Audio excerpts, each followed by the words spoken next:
좋은 아침입니다. 오늘 주시는 하나님의 말씀은 역대하 9장 13절에서 22절의 말씀입니다. 솔로몬의 세입금의 중수가 666금달란트요, 그 외에 또 상고와 객상들에 가져온 것이 있고 아라비아 왕들과 그 나라 방백들도 금과 은을 솔로몬에게 가져온지라. 솔로몬 왕이 쳐서 느린 금으로 큰 방패 200을 만들었으니 매 방패에 든 금이 600세겔이며 또 쳐서 느린 금으로 작은 방패 300을 만들었으니 매 방패에 든 금이 300세겔이라. 왕이 이것들을 레바논 나무 궁에 두었더라. 왕이 또 상아로 큰 보좌를 만들고 정금으로 입혔으니 그 보좌에는 6층계와 금 촉대가 있어 보좌와 연하였고, 앉는 자리 양편에는 팔걸이가 있고 팔걸이 곁에는 사자가 하나씩 섰으며 또 12사자가 있어 그 6층계 좌우편에 섰으니 아무 나라에도 이같이 만든 것이 없었더라.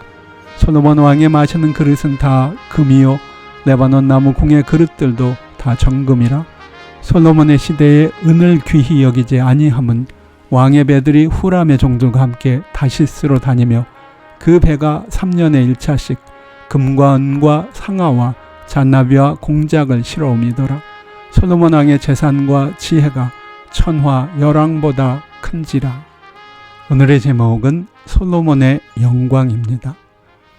많은 사람들이 부에 대해 이중적인 생각을 가지고 있습니다. 이들은 다른 사람들이 가지고 있는 부에 대해서는 대체로 부정적입니다. 반면에 자신들이 그 부를 누릴 때는 좋아합니다. 실제로 많은 사람들이 인정하든 안 하든 모두 부자가 되는 꿈을 꿉니다.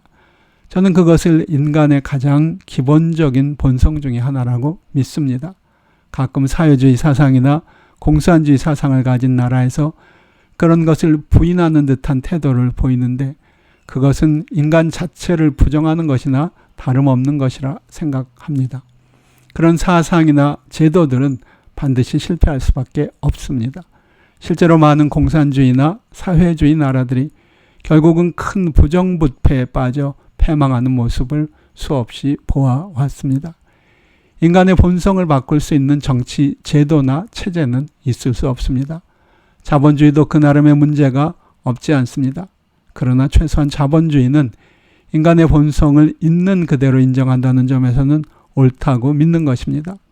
혹 누군가 그렇지만 크리스찬들이 부자가 되려고 하는 것은 죄가 아닌가요? 라고 물으실 수도 있을 것입니다.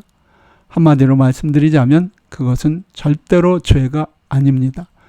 물론 예수님께서 영적인 현실을 무시한 채 지나치게 세상적 재물에만 집착하는 부자들을 향해 엄히 경고하신 것은 분명한 사실입니다. 그러나 주님은 결코 부지런하고 성실하게 일해서 부자가 되고자 하는 사람들을 나무라지 않으셨습니다.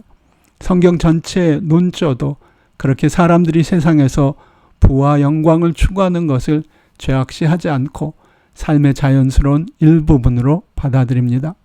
물론 그것이 삶의 유일하거나 우선적인 목표가 될 수 없다는 사실을 전제하고서 말입니다.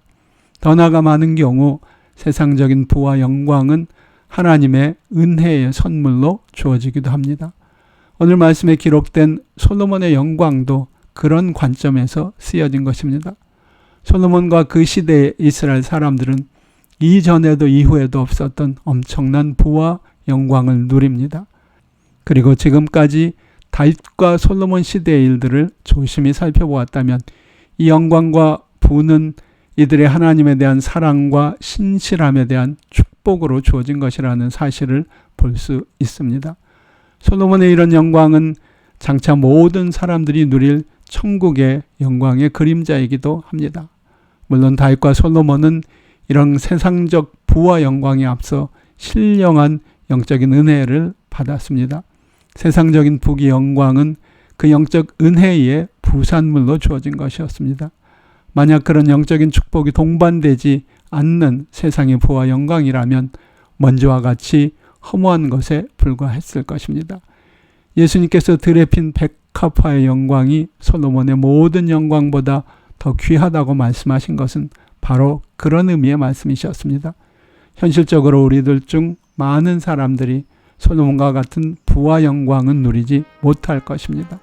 그렇지만 저는 저의 사랑하는 사람들이 할 수만 있으면 이와 같은 많은 부와 영광을 누릴 수 있기를 기도합니다. 물론 다윗과 솔로몬처럼 먼저 확실하게 그의 나라와 그의 의를 구한 후에 말입니다. 여러분 모두에게도 솔로몬의 영광과 같은 풍성한 은혜와 축복이 있기를 기원합니다.